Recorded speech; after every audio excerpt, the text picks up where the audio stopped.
Hey everyone, it's Rob. And today, a quick note to let you know how excited the Leading with Genuine Care team and I are to share that our annual mindfulness leadership retreat at the SMC Retreat Center in Red Feather Lakes, Colorado, is officially October 3rd to October 7th of this year. Registration is live, and you can find the link at donothingbook.com. Many of you may not know that I host a leadership retreat each year. Last year, unfortunately, we had to cancel it, so I'm uber excited for this year's event. And without question, this will be an impactful retreat for you. During your stay, you will learn more about meditation, mindfulness, slowing down, unplugging, and looking within from world-renowned meditation and mindfulness teacher Janet Sanchez. You will cultivate greater presence and awareness, which, as you know, is the greatest gift we can offer ourselves and others. You're also going to learn to tap into nature during a mindful hike led by SMC Executive Director Michael Gaynor. Patricia Karpus is going to lead us through a mindful connections exercise right by the fireside. And to top it all off, and this is truly an amazing experience, entrepreneur and tech pioneer Murray Hittery will lead us through his world-renowned mind travel silent hike. Now, all proceeds from the Leading with Genuine Care retreat go to support SMC and to help alleviate the impacts of the pandemic and a devastating fire that they had at their Cameron Peak last year. Okay, so please head on over to donothingbook.com and register for the retreat today. I promise you, you will not regret it. All right, so let's get started with the podcast. Hey everyone, it's Rob, and thanks for listening in today. I greatly appreciate your time. And as always, I want to express my deep gratitude to each and every one of you for all of your support. If you haven't had an opportunity and you'd like to do so, please add your name to our email list at donothingbook.com. And if you're inspired, please share the podcast with your friends, coworkers, and people in your network. I'd be so grateful. My guest today, Tami Simon. Tami is the founder of Sounds True, one of the world's leading wisdom-based multimedia companies whose mission is to wake up the world. I love that. Sounds True publishes groundbreaking authors and teachers with topics ranging from mindfulness, neuroscience, psychology, trauma therapy, and more. Tami also founded the InnerMBA, a collaborative effort between Sounds True, LinkedIn, Wisdom 2.0, and Mindful NYU to train the next generation of conscious business leaders by teaching them inner skills required for success in today's environment. Now, you'll find many nuggets of wisdom today during our chat, included how she started a multi-million-dollar multimedia company from scratch and as a female founder in the 1980s. Why inner skills are becoming more important than hard skills in the post-pandemic economy, and why it's no longer optional to bring emotional intelligence into business and work. Okay, so please enjoy my chat with Tami. Tami, thanks for joining me today. I'm so grateful for your time. My pleasure. Great to be with you, Rob. Amazing. I wanted to start, if it's okay with you, with a quote today. And it's a titch, I think, on the long side, but if you'll bear with me and the listeners will bear with me, hopefully it'll take us someplace. Is that okay with you? Sounds good. All right, let's go somewhere. Yeah. Okay, it goes like this. Everyone seeks peace and harmony because this is what we lack in our lives. From time to time, we all experience agitation, irritation, disharmony. And when we suffer these miseries, we don't keep them to ourselves. We often distribute them to others as well. Unhappiness permeates the atmosphere around someone who is miserable, and those who come into contact with such a person also become affected. Certainly, this is not a skillful way to live. We ought to live at peace with ourselves and at peace with others. After all, human beings are social beings, having to live in society and deal with each other. But how are we to live peacefully? How are we to remain harmonious within and maintain peace and harmony around us so that others can also live peacefully and harmoniously? This is a quote from S.N. Goenka, and I'm wondering if you could share a little bit about who Goenka is and your thoughts on those words. Sure. Well, S.N. Goenka, my knowledge of him is as a Burmese meditation master. He was a business person earlier in his life and then became really a world-renowned meditation teacher who trained many other teachers himself. So that's a little bit about Goenka. And as you know, Rob, from our previous discussions, I studied under Goenka when I was a young person, when I was 21, and I was gifted with the opportunity to do some 10-day Vipassana retreats with him in Sri Lanka, Wow. India, and then in Nepal that he himself taught. Many people had the chance to study with students of Goenka, but I was lucky back in the mid-1980s. Now, in terms of this quote, interestingly, it brings up a lot for me. And what it brings up for me outside of my deep respect and fondness for Goenka and the way he approached teaching meditation is quite honestly a bit of dissonance with all that peace and harmony.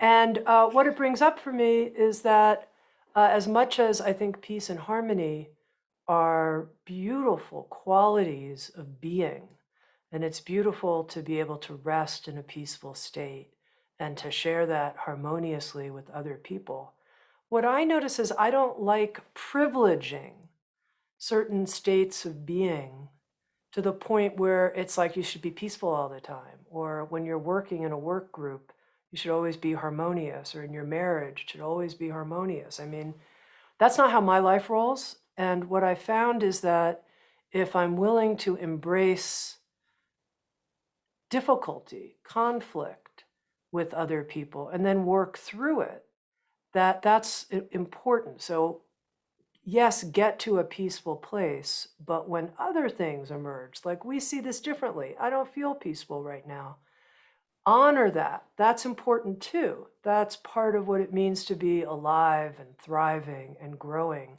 is that those states emerge and we welcome them. So that's what the quote actually brought up for me. Maybe not what you were expecting. I didn't have any expectations. That was a wonderful thought, though. I appreciate that. Last time we spoke prior to recording here, I shared with you my gratitude for your company, actually, because many years ago I was searching for some different things and I found them at Sounds True.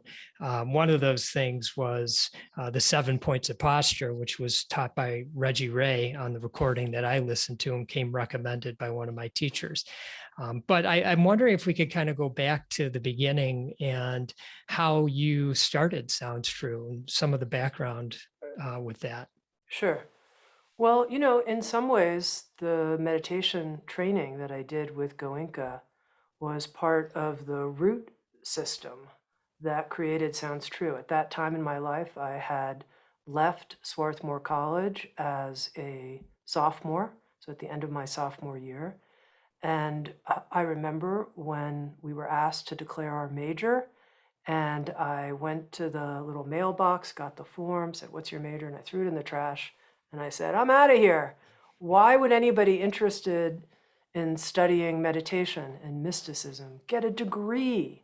Why would I get a degree in mysticism? That's not the way the great mystics rolled.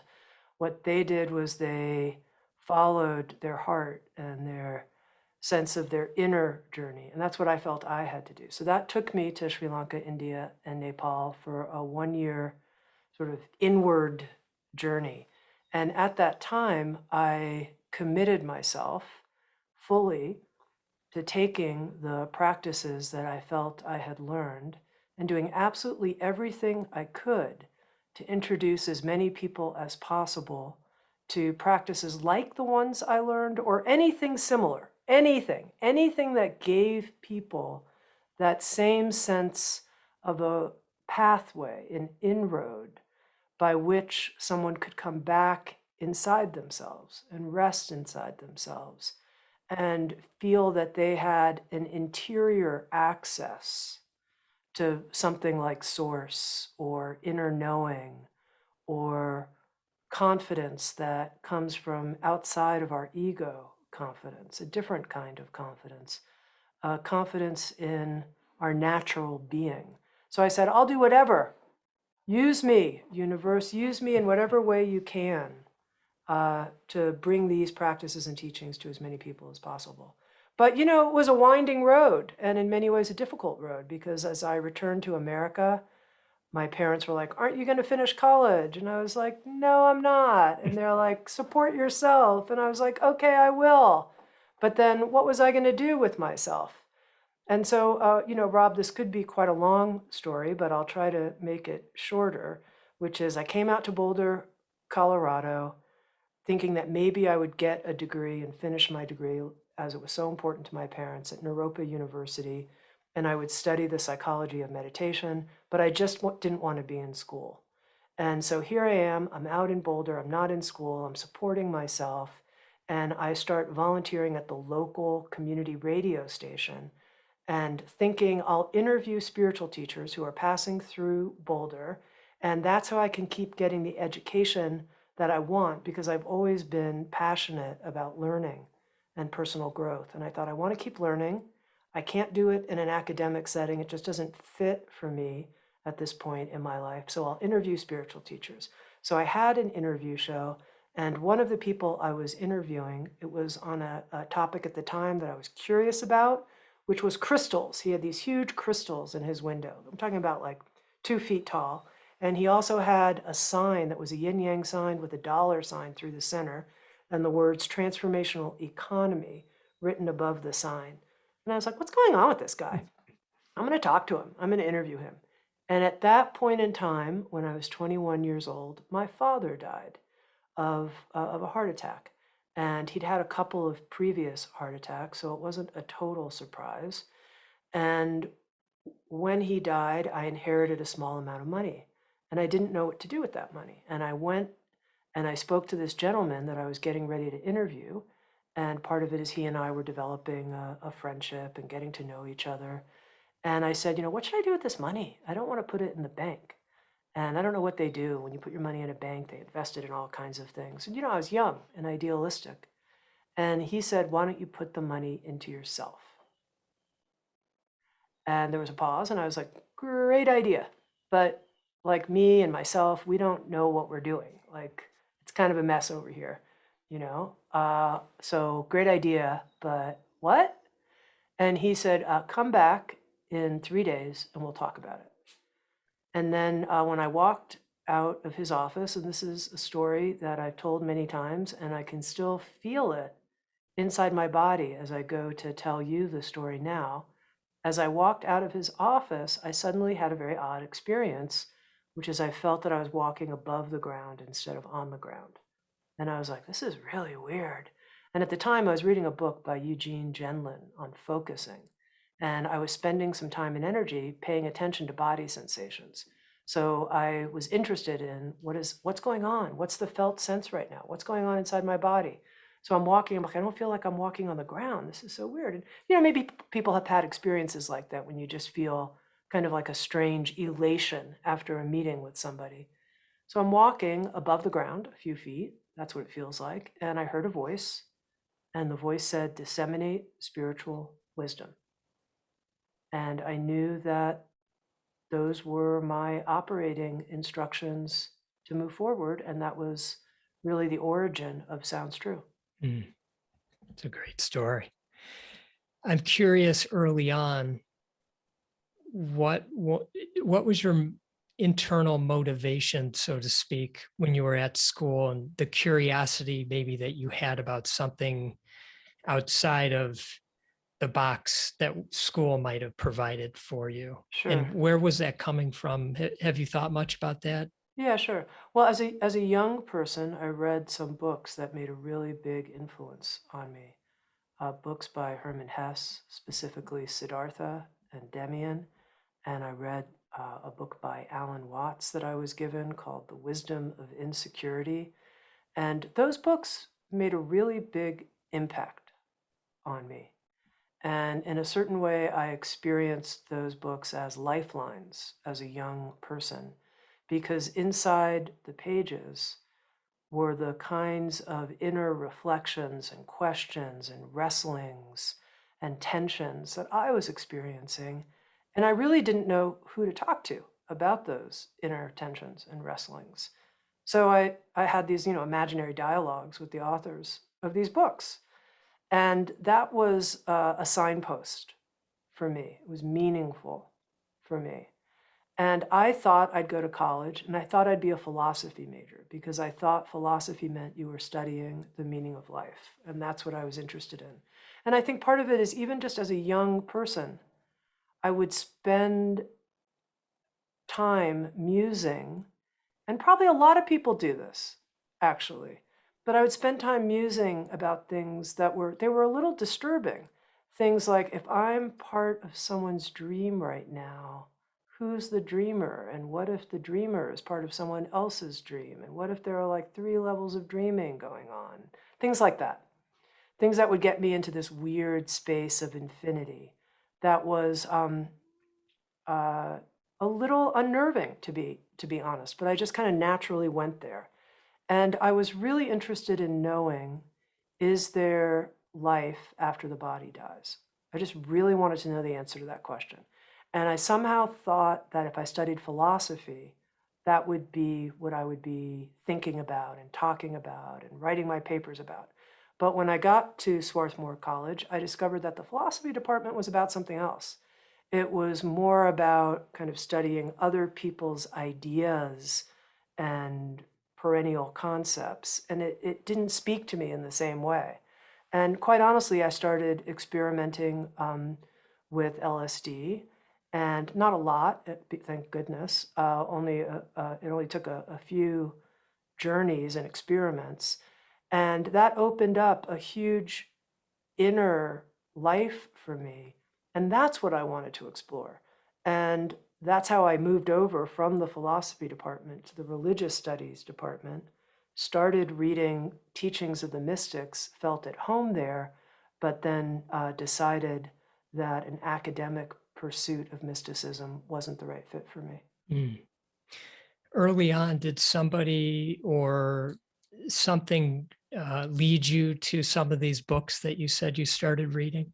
I think my sister gave me, she's 12 years older than Oh, me, my wow. very first copy Hmm. of a Hermann Hesse book.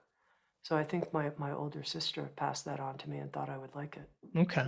Interesting. Well, as you started the business, at what point did you recognize that having core values, for example, were important? Yeah, well, it wasn't like I was reading business books and from reading business books thinking, okay, this is one of the things. It wasn't really like that.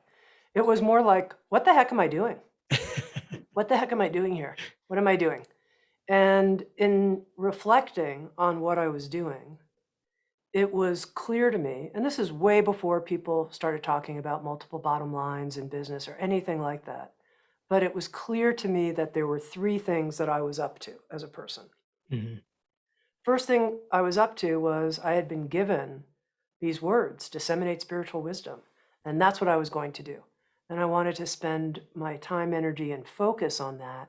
And I didn't want it to be too diluted. I wanted it to be real wisdom. So there was this sense of being true to the mission. So that was one thing that we were doing. The second thing had to do with how. How do we do it? What's our how? And that's where this whole notion of values comes in. Because I was like, I want the process of our work to be congruent, consonant, to use your word, in harmony with the products of our work. So if we're distributing material that's spiritual wisdom, what would spiritual wisdom principles be like at work for an organization? And I was just using that as a question to reflect on. Like, here are these teachings on meditation and, cultivating the heart of compassion with Ram Dass. What does all that look like in an organization? We have to do that. That's our process. That's our how. These are our relationships. This is our daily walk as we're making these products. And it was this idea that the products would communicate and contain everything in how we made them. They'd have the sort of the fingerprints, the vibrations, if you will, the heart, the energy of all the people who worked on them and how we made them. And that would be encoded in the products. And so that was my thinking at the time.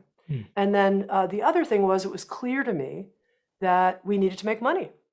It was just really simple, an idea that cash was oxygen for the whole system. And if there wasn't oxygen, we wouldn't breathe. And, no margin, no mission. So we had to generate money. Now, the interesting thing is that these first two, what I came to call bottom lines, being true to our mission and our relationship bottom line, or our process bottom line, were non-negotiable to me. There really isn't very much wiggle room. However, the amount of money we make, there's actually quite a lot of wiggle room. We couldn't lose money. And for the first 15 years of the business, we didn't. And we made money every year. The only time we ever lost money was when we decided to get a line of credit and start spending money 15 years later that we didn't have, and not having all the right cash planning processes in place. But for those first 15 years, I just made a commitment. We'll just work with the money we have available to us. So it was very organic growth, very gradual. We just kept reinvesting the profits. When we made more money in a certain year, we had more profits that we could reinvest into the business. When we made less, there was less. And it was really kind of that simple. Mm-hmm. I was, in looking over your core values, I wanted to ask you a couple of questions about a couple of them. And one was, there's this value around honoring human dignity. And if I got that wrong, please let me know. But if I got it right, what exactly, as you take that out and define it for us, what does it mean as it means to you? Well, just to say, I started Sounds True, just for a moment, 36 years ago. So over this 36-year journey, I was telling you how it started. We've had different iterations of core values, and it's been a process where it's not just, me reflecting and asking questions and saying things, but working with a group of people to decide what are our core values as an organization. And now there's 150 people at Sounds True.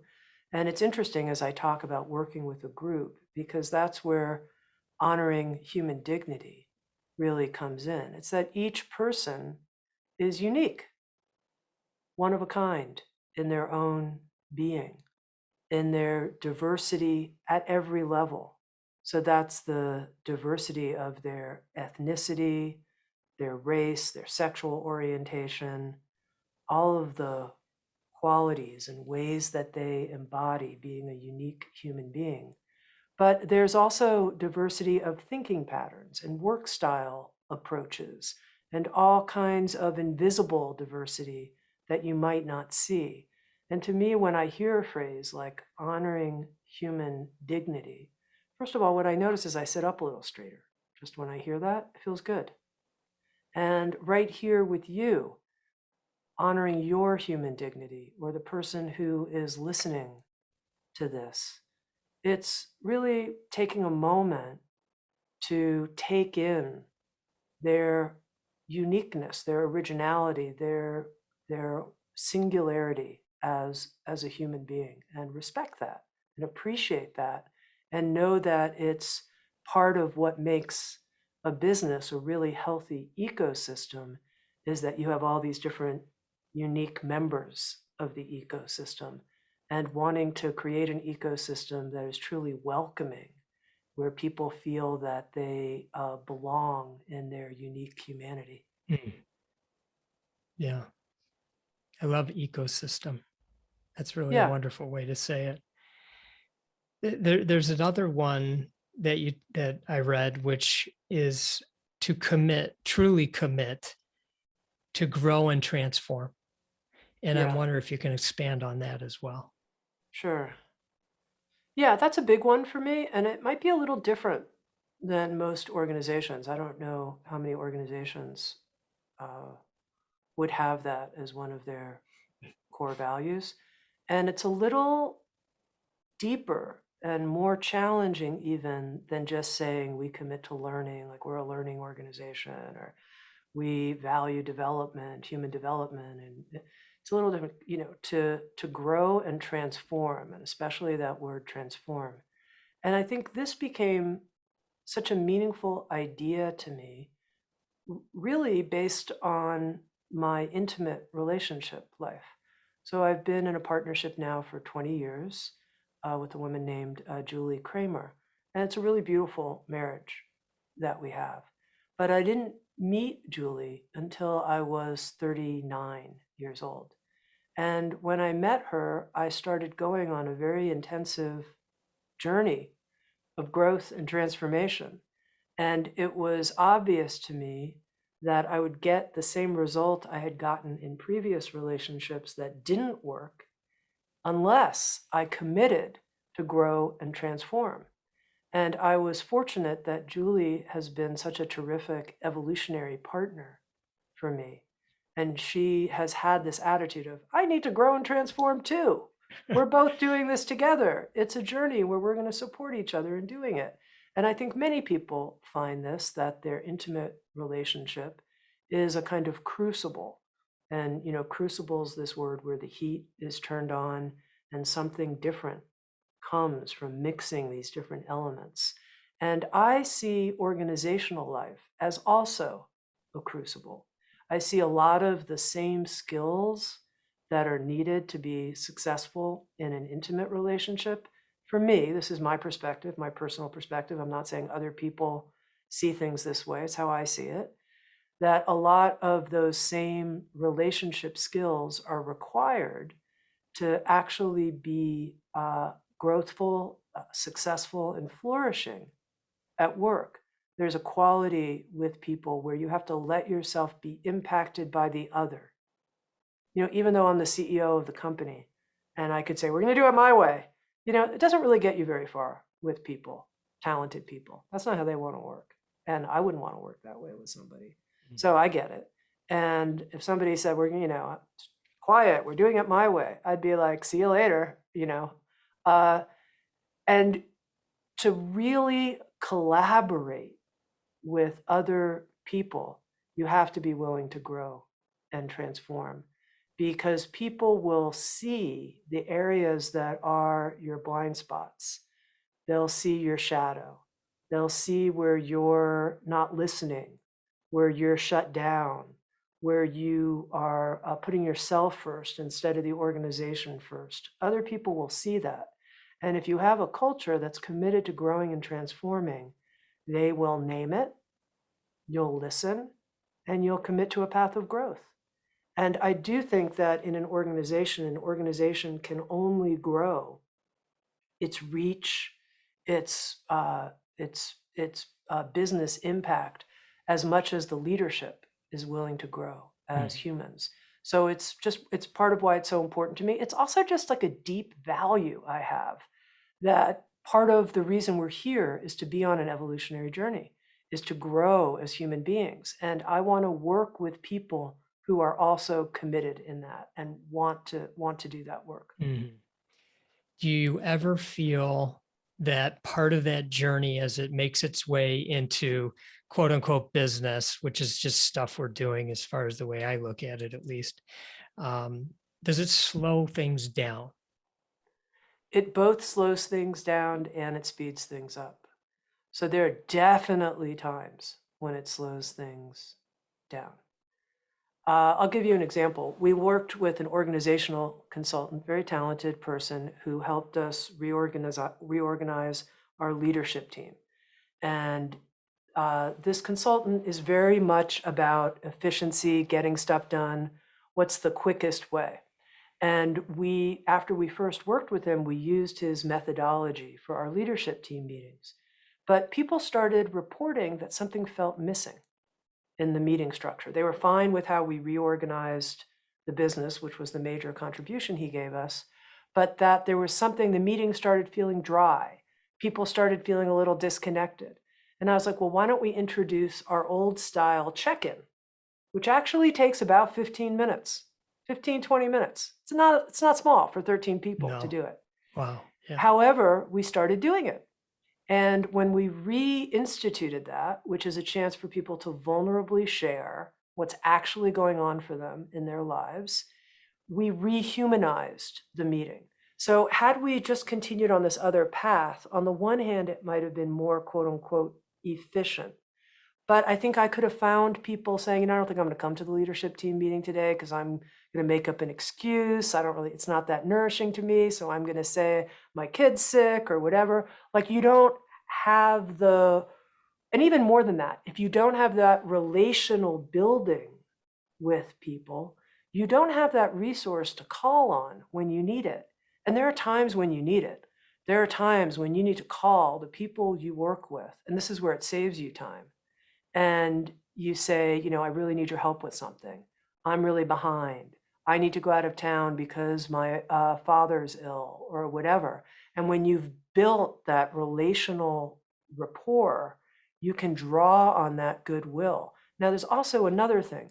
When you don't invest the time, and it takes time, to build that relationship that comes from vulnerability, sharing, really getting to know people, you can end up with a culture without that care where there's a whole lot of drama that happens. People aren't looking out for each other, and it can take you longer to solve problems, interpersonal problems, that it would have taken you if you have good relationships, the air is clear, you're current with people, and you can just get right at it. So if I had to say, in terms of netting it all out, for a moment, like it was a business equation, and then I'm going to say what I think about that. If you netted it all out like a business equation, I would say it saves you time and it makes you money. Mhm. And even if it didn't, this is me, just me, the person I am, even if it took a little longer and it cost me money, which I don't think it does, but even if it did, I would say I would choose it anyway. Mhm. And I would choose it anyway because I'm not just interested in making money. And who is really? Come on. Like inside ourselves at the end of the day, when you look back at what you've accomplished, no, I didn't really make any friends at work. No, I didn't really, create any bonds that mattered and, but look, I don't want that. That's not what I want.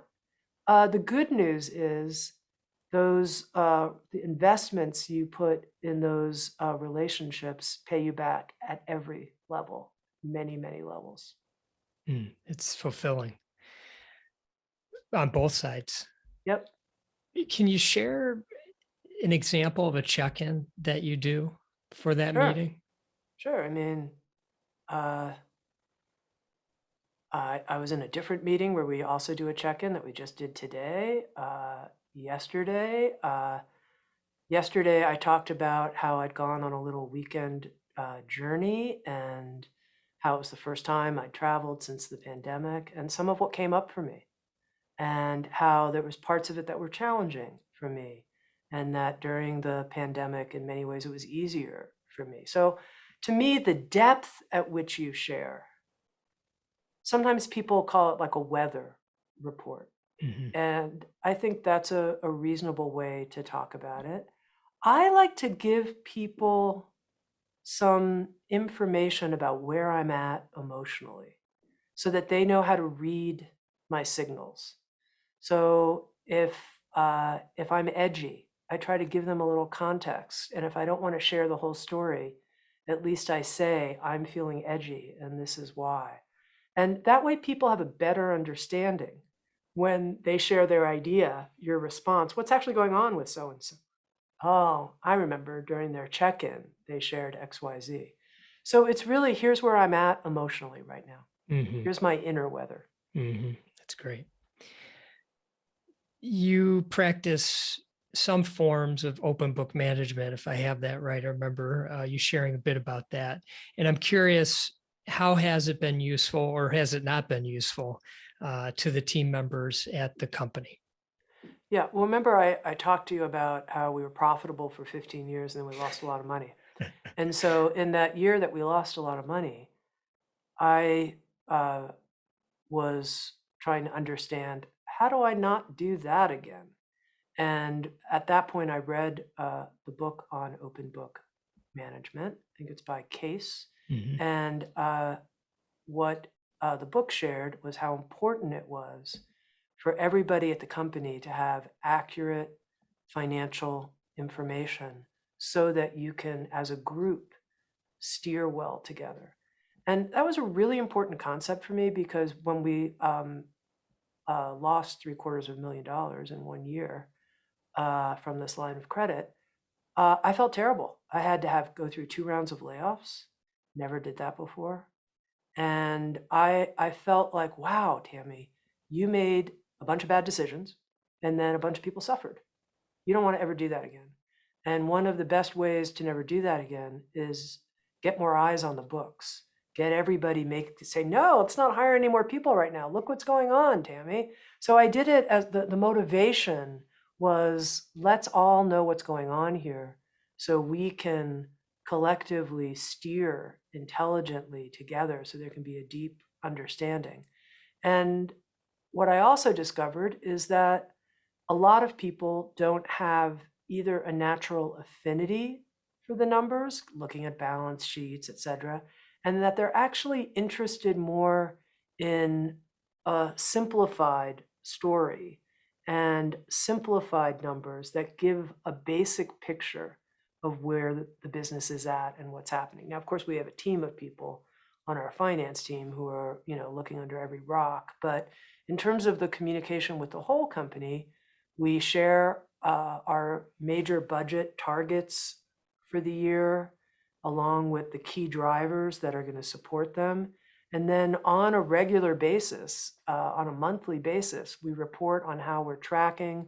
We have a profit sharing plan that is tied to the operating cash that the company generates. We report on how we're doing working towards that profit sharing plan, if we're on target, if we're going to go over, if we're not.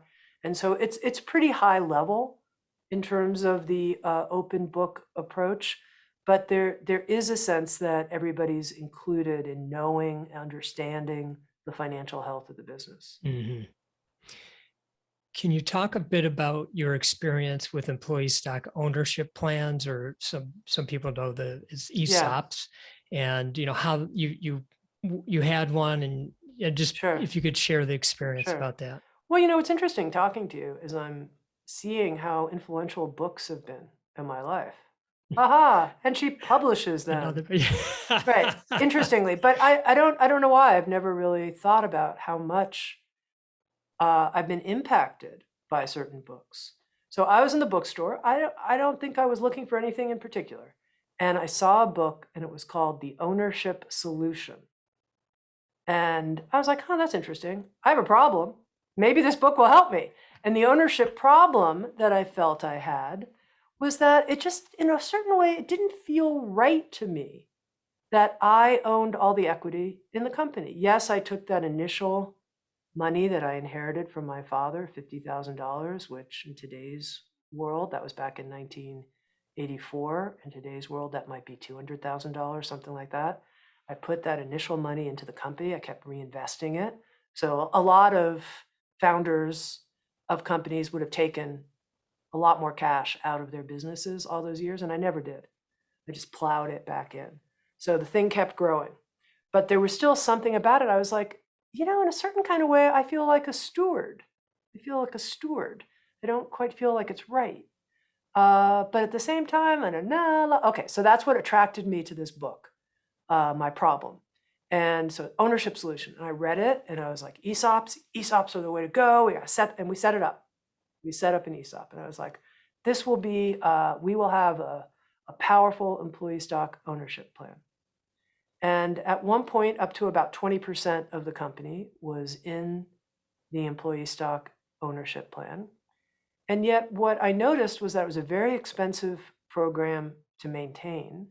meaning I think it costs $35,000, $40,000 a year for us to just maintain the program, that the employees didn't seem to be working particularly harder than they were, or with more a sense of ownership or care than they were before we had the ESOP. So I didn't notice a change. And in fact, people came to view it kind of like, and this is a strong language, but kind of like a benefit that they were entitled to. Kind of like, oh, this is one of the benefits that I get. Great. Now I'm going to go back. And like, it didn't really have any other impact. And then the other thing I noticed was that if I ever wanted to raise money for the company, that by putting more and more shares into the ESOP, I was really limiting my ability to have available shares to maintain my majority stewardship so that I could raise money for potential growth down the line. And all of those things added up to a decision to shut down the ESOP. We paid all the employees based on the current valuation who had received shares. So people received what was a relatively small payout at the time, and shut the ESOP down. And that felt like the right decision. Mhm. Felt like the right decision to start it. And then it felt like the right decision to shut it down. And a bunch of interesting things happened in between. Mm. You mentioned investors, and one of the things I'm curious, because you've had, I think, an investor or investors at different points, and maybe in the future you will as well. And I'm curious, when you operate a business in the way that you do, um, how do you balance shareholder value versus, maybe what I'll call for some the more soft stuff? Yeah. Well, I think a traditional investor, and certainly a venture capital investor, would be a bad fit for Sounds True. Wouldn't work.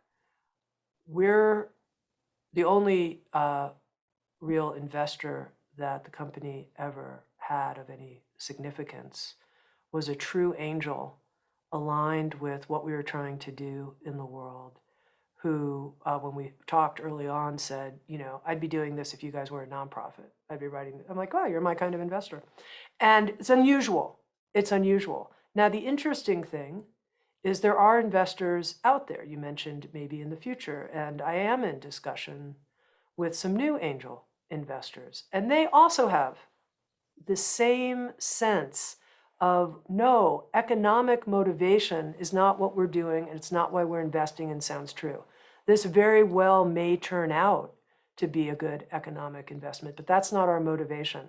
Our motivation is the same as yours, Tami. What we want to do is we want to use the energy we have, the funds, the resources, to support the mission of Sounds True, which is waking up the world. And this is interesting, something I've learned about people. Some people with means are more drawn to a for-profit type of philanthropic capital investment than they are to the nonprofit world. People who are inherently themselves entrepreneurial, who have run successful companies, they know that if they put their investment dollars in an entrepreneurial adventure, there's more likelihood that it will have greater impact, that 10, 20, 30, 40 years, it'll have created a kind of,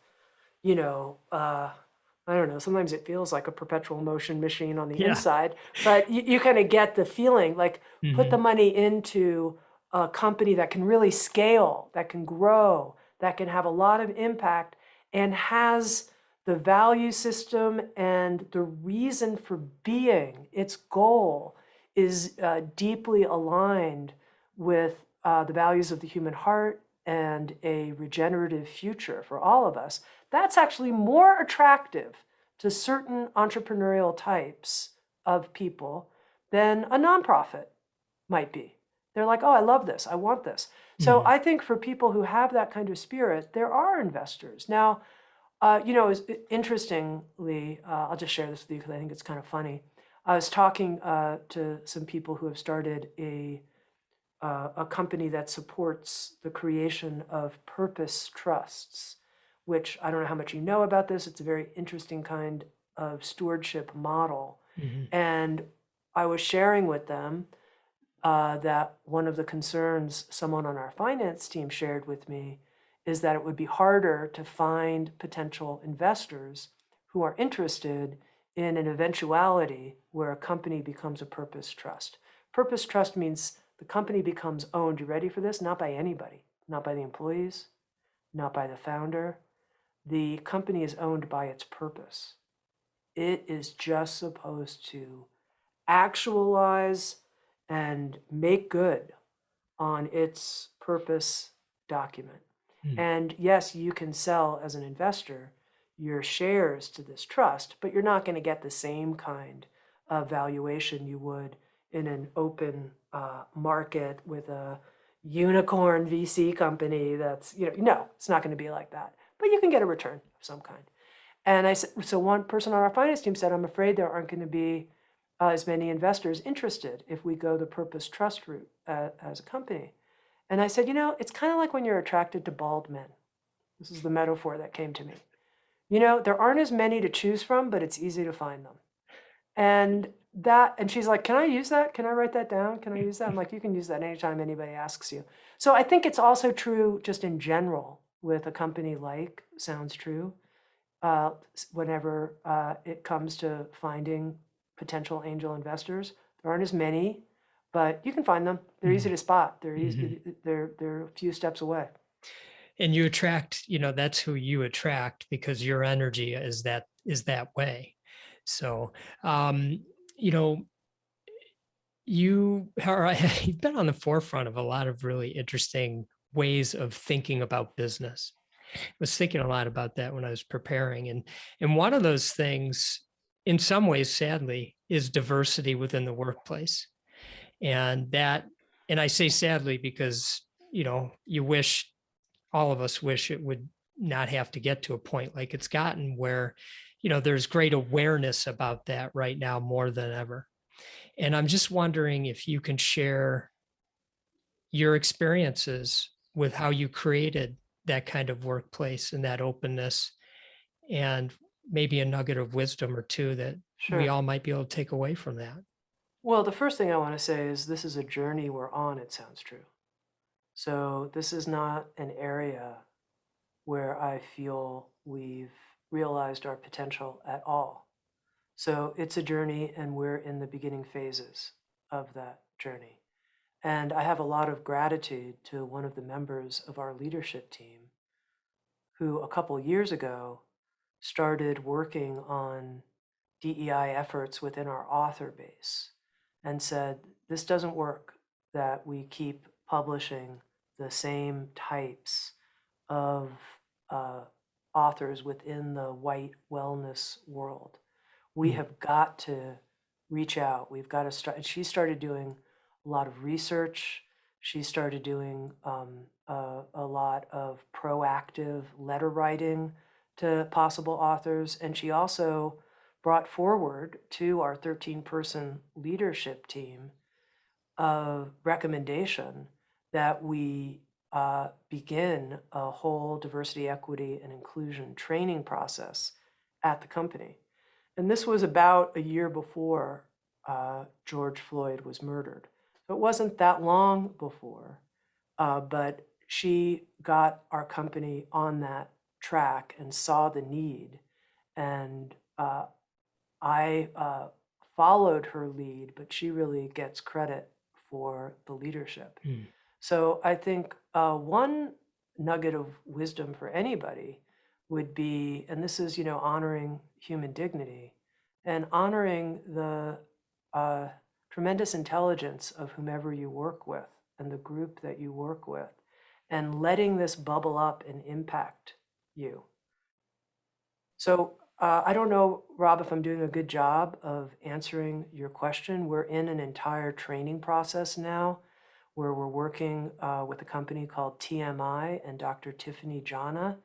And we're taking TMI Academy as a company, which is a series of 4 online trainings. We're having discussion groups. We're setting up a DEI council. We're in a process as a business. That's great. Do you feel that leadership is evolving?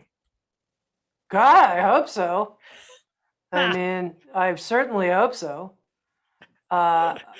Like a lot. I mean, first of all, we need a lot more women and we need a lot more people of color in leadership roles for sure.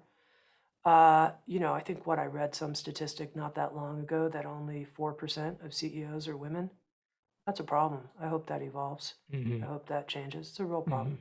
mhm, mhm, Uh, and I think the whole notion of what makes a good leader is certainly evolving, and that we're seeing things, for example, Soundster has a program called the InnerMBA. It's a 9-month training program that we've created in partnership with LinkedIn, Wisdom 2.0, and a division of NYU called Mindful NYU.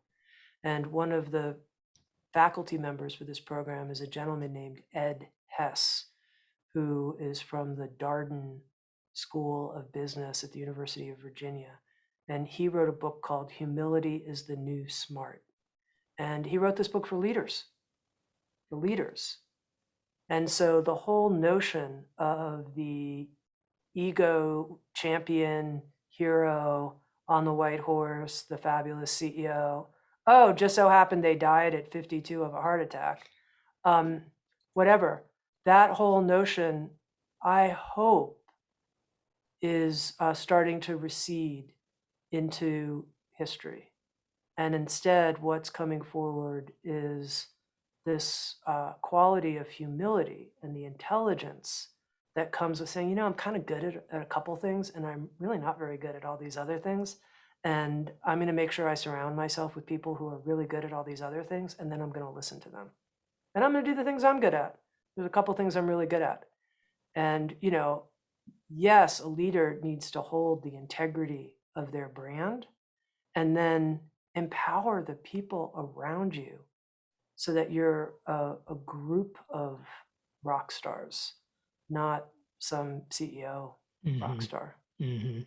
How did the inner MBA program come about? What was Sure, the sure, inspiration? sure. Well, a couple things. I first started seeing how the practice of mindfulness was being introduced into the world of business. And what I saw mostly, though, was people were like, let's practice mindfulness. Even the word meditation sounds like it might be associated with something spiritual. So let's not mention that. So I'm coming back like 10 years ago, but mindfulness is good. We want people to be more mindful because then they'll be more focused, then they'll be more productive, and then we'll make more money. And I was a little bit like, I don't think that's the right fit for Sounds True, that whole path. I get that's why businesses are drawn to mindfulness, but that's not what I'm drawn to. I want to see a wholesale revolution in a human being such that instead of their ego being in charge, their soul is in charge. And that when your soul is in charge, you're on a mission of service. That's it, because I think every soul is on a mission to use its power and gifts and radiance to help other people. Mhm. So I was like, that's what I'm interested in. And the feedback I got at the time was, good, Tami, you can't use the word soul, don't talk about that. And revolution, like, no, leave it. So I was like, I don't know how to bring what Sounds True does and who I am and what our brand is into the business world. So I just sort of parked it to the side and I was like, let these mindfulness companies do their thing. And then, evolution, it's happening. After more and more people start doing this mindfulness meditation practice, and I knew this would happen because if you think about it, you start and you're just paying attention to your breath, right? Just doing that, just so you can become more focused and make your company more money and be a little more balanced and not so reactive, which is fine. It's good. But the moment you do it at the end of a certain breath, maybe at the end of an exhale, there's this weird gap, right? What happens in the gap? That's really interesting. And when people start doing this and falling into these gaps, they start connecting to, in my language, the power of source or soul or something infinite, something unstoppable, something diamantine, something unique to them. And so it's like, I think there's going to be more and more interest as time goes on, as more and more people are using these apps and starting to breathe consciously. There's going to be more and more interest. And people are also going to see there's this pressure happening on the culture that if business doesn't change and become the language of the B Corp movement, which I saw starting to evolve over the last decade. If businesses don't become a force for good, will we be able to successfully tackle climate change? Will we be able to successfully make progress when it comes to social justice in the way that we need to? No, we need business to be a very active and robust part of our solutions here to our social problems. So I think that started coming more into awareness. And I also think, and this is one of the benefits of the world of social media, it's really hard to keep a secret in today's world. So if you're a brand and you're just trying to be performative and you're just trying to do the right thing at a surface level, but really underneath it all is still this whole kind of greed system, I believe you will be smoked out. Your ex-employees will smoke you out. Your customers will smoke you out. You'll get smoked out. And so people are like, oh my God, maybe I'm actually going to need to walk my talk just to stay alive in this new world where you can't keep secrets. Maybe I actually need to do a DEI program that works. Maybe in order to attract the best and brightest employees, I'm going to need to like really have flexible work schedules and really have profit sharing and really have an open book management system and really have collaborative leadership and more self-management and push authority down, because otherwise the best and brightest aren't going to want to work here. And I see that. So there are all these trends happening, and I could see this all happening. And I thought to myself, maybe this is our moment. Maybe this is Sounds True's moment to try to bring the 35 years of wisdom teachings that we've been publishing into the business space. And someone who's a friend of mine, Soren Gordimer, runs a company called Wisdom 2.0, which hosts conferences and events that are at the intersection of culture, technology, and wisdom. So he and I were like, hey, maybe we could do this together. And he was like, I'm good friends with the head of mindfulness and compassion at LinkedIn, a gentleman named Scott Shute, whose mission, and the mission of LinkedIn is they want to create more companies all over the world that embody compassion. Maybe Scott and LinkedIn want to partner with us on this program. And lo and behold, that happened. And so when that happened, I was like, oh, this program, it's time. It's ready. Let's go. It's amazing. We will link the program, and it's going to be an amazing journey that the people that take it will be on. I'm curious, you've had the opportunity to spend time with some of the most influential and mindful people in the world. And I'm curious if you could share another nugget of wisdom or two, and I'm sure you have 1,000, from maybe some of those meetings, and who's somebody that you met with where you said to yourself, I can't believe I'm standing here with insert name. Sure.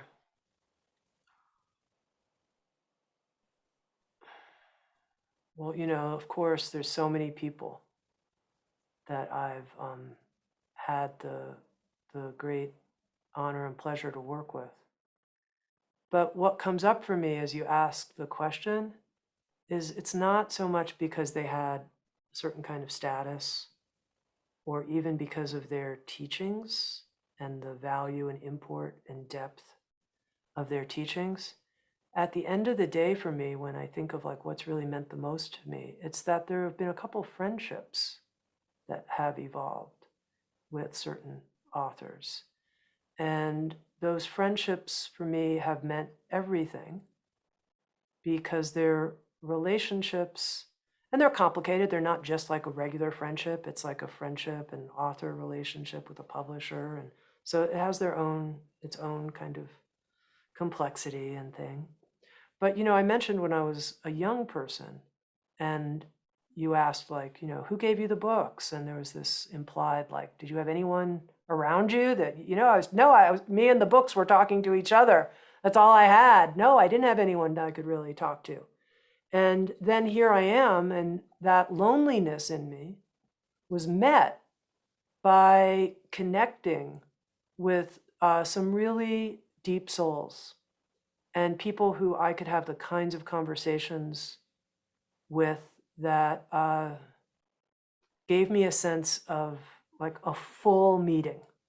Like I am fully being met, depth to depth. Mm. And I think that's what's meant the most to me. And for whatever reason, I feel a little shy saying the actual humans, and I don't know if that's really the point. But I do think the point is the quality of friendship, because I think that's something that we all have available to us. And I think it's one of the greatest values is when you meet people like that and they have a flow of gratitude and giving towards you, and you have that towards them. And there's this huge quality of reciprocity. Yeah. There's something about the interconnectedness of all that that comes to mind for me when you say what you're saying.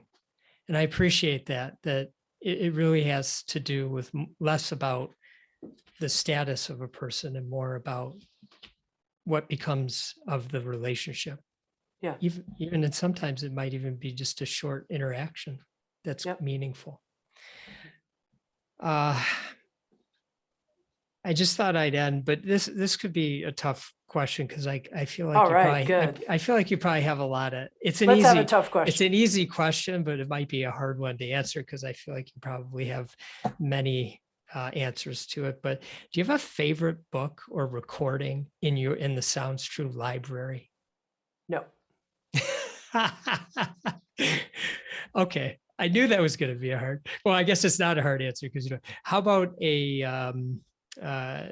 one that comes to mind that you enjoy quite a bit? Well, I will share this with you. There's Okay. only one book in the Sounds True library that I have read cover to cover twice. And that's a book by someone who most people will not have heard of. His name's Bruce Tift. And the book is called Already Free: When Buddhism Meets Psychotherapy on the Path of Liberation. And Bruce Tift is a local psychotherapist here in town. And I've read the book twice because I just get so much insight from his writing and his approach. And I think that part of what he explains that's been part of what I've really tried to understand as a person is how, on the one hand, he calls it the fruitional path. Everything's perfect right now. Like, it's true. Right now, you and I, we can exhale deeply. I can see leaves in front of me that are aspen trees that are glittering. There's a perfection, a completeness of this moment, and how part of being a human being is appreciating that. And at the same time, we have a developmental path, which is this path of growth and transformation, and how much I need to learn and develop and change so that I can actually bring more of myself forward and be a better partner to other people. How do these two things fit together? How do we understand this fruitional experience and a developmental experience that's also available to us in the moment? And so the book really helped me reflect on this and think about it and consider it from a lot of different angles, which is why I think I loved it so much. Thank you for sharing that. That was beautiful. And thank you for taking the time today with me, Tami. It means the Sure. world to me. It Oh, was a good. thrill to be able to meet you and spend a little bit of time with you and help bring this conversation of leading with genuine care to the forefront. And as always, to all the loyal listeners of the podcast, I greatly appreciate you spending time with us today. And I wish you all much love and gratitude. Much love and gratitude. Thanks, everyone. Thanks, Rob.